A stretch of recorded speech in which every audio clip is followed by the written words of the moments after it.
L'acteur principal est un militaire ou un acteur? Non, non, c'est des vrais militaires et c'est des personnes qui... J'ai contacté l'armée pour tourner le film là-bas et construire un peu un film ensemble. Au début, j'ai passé 2 mois tous les jours dans l'armée et j'ai commencé à parler avec eux. Et j'étais un peu comme un journaliste. Je prenais des cafés avec eux et ils me racontaient sa vie pendant des heures. Et c'est là que j'ai découvert que derrière cette image du militaire distant et dur et avec de la force, il y avait des jeunes, des fois très très jeunes comme le protagoniste qui a 18 ans et qui peut-être ils n'ont pas d'autre choix de travail que d'être dans l'armée parce que la plupart d'entre eux c'est des gens très pauvres du nord de l'Argentine et l'armée c'est pour eux une opportunité d'avoir un travail à long terme. Vous vivez en Argentine vous-même? Oui. J'avais une question sur le choix du jeune protagoniste. Enfin, tu as fait un casting, mais est-ce que d'une certaine manière tu l'as observé lui plus précisément? Enfin, pourquoi lui et puis pas un autre? J'imagine que chaque vie est intéressante à raconter. Au début, j'ai passé 2 mois et tous les jours, j'ai fait des interviews avec les jeunes militaires. Et ce que je fais pendant le temps de recherche, c'est de prendre un café avec eux, enregistrer le son comme si j'étais un journaliste avec mon téléphone. Et ces conversations, je les enregistre. Et après, je sais pas comment on dit, je les transcris. Oui, les transforme en texte. En texte, ouais. Avec ces textes et toutes les scènes qu'ils me racontent, leurs expériences, etc., j'ai construit un scénario. Et ce scénario, que pour moi n'est jamais un scénario très rigide et très... C'est pas comme un scénario de fiction où tout le monde fait exactement ce que je veux et tout est contrôlé, mais c'est plutôt pour moi comme une guide pour le tournage, pour savoir plus ou moins où est-ce que le film va aller. Et après, bien sûr, il y a plein de surprises et des choses qui commencent à changer. Et donc, au début le premier jour de tournage, les jeunes de l'orchestre militaire, ils étaient plus ou moins 50. Et j'ai vu vite fait, tout de suite, j'ai vu le visage de Juan, le protagoniste. Je sentais qu'il était un peu comme perdu, comme s'il était un peu détaché de comme je voyais dans son regard plein de doutes par rapport à ce qu'il était en train de faire. Et ces doutes m'ont beaucoup intéressé parce que je voyais que c'était quelqu'un de très sensible et qui n'était pas du tout sûr de ce qu'il était en train de faire et de devenir militaire. C'est pour ça que ça m'intéressait. En général, les personnages que j'aime et je choisis pour être protagoniste dans mes films, c'est toujours des gens qui sont un peu déconcertés ou détachés de leur contexte, qui ne sont pas très sûrs et on voit beaucoup de doutes de ce qu'ils sont en train de faire. Voilà. Donc je l'ai invité à manger une pizza au coin. Et le même jour, le premier jour de tournage, je lui ai dit bon, écoute, je pense que j'aimerais bien que tu sois le protagoniste, même si je veux faire un portrait de l'armée maintenant, 40 ans plus tard de la dictature militaire, et de réfléchir par rapport à quoi ça sert d'être un militaire maintenant en Argentine. J'aimerais bien que tu sois le protagoniste. Est-ce que tu veux le faire? Il m'a dit oui, on va le faire. Je pense que ça dépend toujours de la propre histoire, mais pour moi, mon éducation, j'avais toujours pensé que l'armée c'était quelque chose d'atroce, et pour moi l'armée c'était toujours associé à ces assassinats de 30 000 personnes. Et donc voilà, pour moi c'était j'étais curieux de savoir qu'est-ce que c'était l'armée maintenant, parce qu'en Argentine on a vu plein de films de la dictature militaire avec des tortures, des champs de concentration. Ça, c'était mon image de l'armée argentine. Donc pour moi, j'étais curieux de qu'est-ce que c'était l'armée maintenant et à quoi ça sert aussi. Tu l'as montré en Argentine, le film? Oui, et c'est curieux parce que dans des projections, bien sûr, c'est toujours des projections plutôt dans des festivals de cinéma et tout. Donc il y a beaucoup de gens, il y a plusieurs lectures du film, et des fois, il y a des militaires qui viennent voir le film et C'est pas mal. Je suis surpris parce qu'ils adorent le film. Oui. Et il y a des gens qui pensent que le film est très... La gloire du... Non, au contraire. Il y a des gens qui pensent que le film est très critique par rapport à l'armée. Mais moi, j'étais étonné parce qu'il y a beaucoup de militaires qui aiment le film et ils ont des souvenirs de quand ils avaient fait le service militaire. La dimension théâtrale de l'armée elle-même semble aller plus loin même que la dimension théâtrale du film.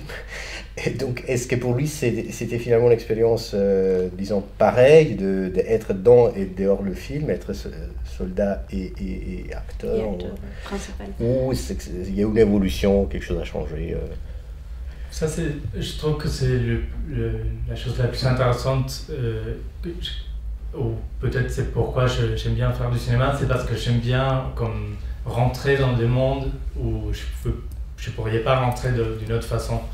Et en fait, je pense que des fois, ça m'intéresse le processus un peu inverse de la fiction qui essaye d'être le plus naturel et réaliste possible. Moi, j'aime bien regarder la réalité.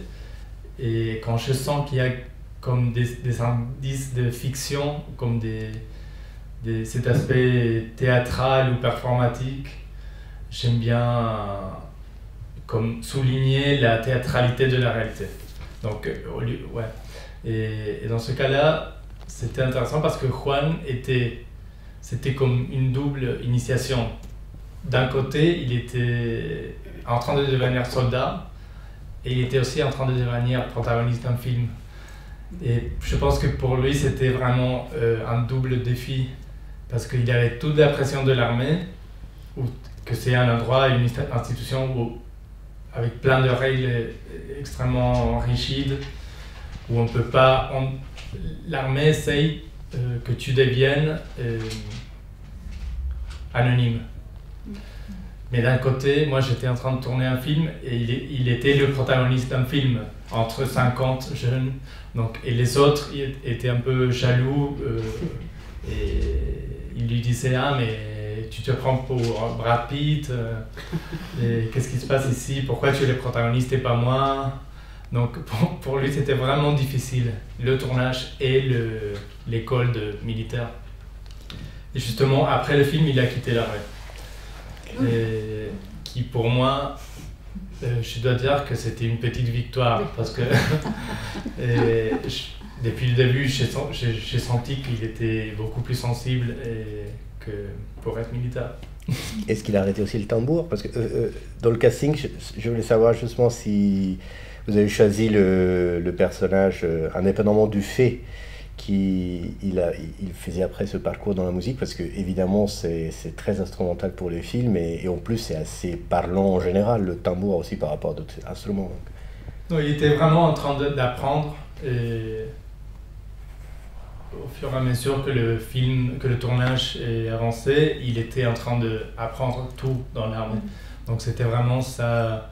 Après, bien sûr, j'aime beaucoup mélanger des éléments de documentaire typique de juste observer, essayer d'être invisible. Mais j'aime beaucoup aussi inviter aux protagonistes à devenir des acteurs, des comédiens et à répéter les takes, les prises. Et voilà, presque comme si c'était une fiction. J'aime bien mélanger ces éléments du documentaire un peu classique d'observation avec de la mise en scène et du script. J'aime bien quand, en tant que spectateur, on regarde quelque chose et on n'est pas très sûr si c'est des comédiens, si c'est des gens réels, qu'est-ce qu'on est en train de voir, s'il y a eu un scénario ou pas. J'aime beaucoup cette sensation de confusion. De flottement. Quelle a été la réaction de l'armée quand vous leur avez présenté votre projet? Est-ce qu'ils ont été d'accord? Ils ont acheté tout de suite? Ils ont posé des conditions? Avant de faire le film ou quand ils ont vu le film fini? Avant, quand vous avez présenté le projet, l'idée. Bon, au début, bien sûr, ils étaient un peu méfiants. On dit méfiants? Oui, méfiants, ouais. Mais pour moi, c'est très très important quand je fais des recherches pour un nouveau projet de vraiment construire de la confiance et un lien personnel, humain avec les gens ou les institutions, même si ce sont les institutions très difficiles d'accès. Pour moi, c'est très important qu'ils voient que je passe du temps avec eux, je sais pas, de beaucoup parler, qu'ils me connaissent aussi. Et je pense que le fait que ça soit... C'était un documentaire sur la partie musicale de l'armée a aidé un peu. On a plein de préjugés par rapport à qu'est-ce qu'ils vont penser, mais pour moi j'étais surpris parce que à la fin, ils ont aimé les films. Et pour nous, c'est quelque chose de très bizarre de voir ce qu'ils font tous les jours, ces chorégraphies, répétitions, et quelque chose de très bizarre, mais pour eux, c'est tout à fait normal. C'est comme quelque chose que vous faites tous les jours. Et voilà. Et qu'a pensé Juan, il s'appelle le jeune, qu'est-ce qu'il a lui pensé du film en le voyant? Parce qu'il il est très très présent, et on voit énormément de choses auxquelles peut-être il ne pensait pas, lui, au début. Pendant le questionnaire et ce qu'il dit, qu'on dit qu'il fait ça pour faire plaisir à sa mère, c'est super touchant. Est-ce que quand il le voit, il a peut-être pris du recul, ou est-ce que comment il a réagi? Non, bon, moi j'adore ce moment de finir un film et le voir avec le protagoniste. C'est quelque chose que je fais toujours avec le montrer en public. J'aime bien prendre un jour pour inviter le protagoniste, parce qu'en général mes films sont avec des sujets un peu compliqués ou des institutions ou des personnes que normalement sont, on dirait que c'est un peu difficile d'arriver à filmer ça. Donc j'aime bien prendre le temps de voir le film avec eux et voir ce qu'ils pensent. Et avec Juan, c'était très beau parce qu'il était très ému, même s'il est très froid et très fermé. Il était très ému et il parlait tout le temps que sa mère allait être fière de lui, comme de lui être dans un film. Et je pense qu'il était très bouleversé aussi par rapport à ce qu'il était en train de faire à l'armée. Et je pense que ça l'a aidé un peu à décider de quitter l'armée. Je ne sais pas si c'était bien pour lui, mais... Il n'avait pas l'air très très convaincu non plus. Non, je pense que c'est très difficile si tu n'es pas convaincu, même si tu n'as pas trop de possibilités de passer toute ta vie dans une institution comme ça. Et maintenant, il travaille comme sécurité, il fait de la sécurité chez une entreprise. Et il est payé 3 fois plus. Mais voilà, c'est juste, il fait la sécurité, c'est pas l'armée. Je pense que c'est une bonne décision. Peut-être quelque chose sur le choix de caméra, parce que je trouve le cadre, c'est très très intéressant. Justement, tout ce qui se passe point de vue son, avec l'image, et c'est comme on entre dans sa tête. Je voulais juste savoir un petit peu ce choix-là. Oui, j'aime beaucoup. Ça a un rapport avec ce que je disais avant. J'aime beaucoup regarder la réalité.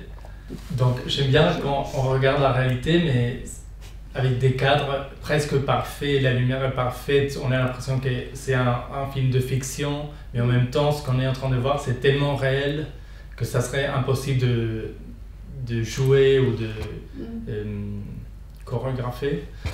Et j'aime beaucoup le son aussi, parce que je pense que des fois au cinéma, ou plutôt on a l'impression que le documentaire, on va voir des images toutes mal faites, horribles, avec la caméra qui bouge et le son qu'on n'entend pas, on comprend rien. Et je pense que le documentaire, ça peut être aussi entendre, même créer des sons, des choses qu'on ne voit pas. Et par exemple, j'aime bien l'idée de rester dans sa tête, dans son visage, et imaginer ou inviter les spectateurs à imaginer parce qu'on voit pas, j'ai pas l'habitude de tourner comme des gros plans de l'armée pour qu'on voit comment c'est les espaces. Je trouve plus intéressant de construire ces espaces et les gens qui sont autour des personnages au son.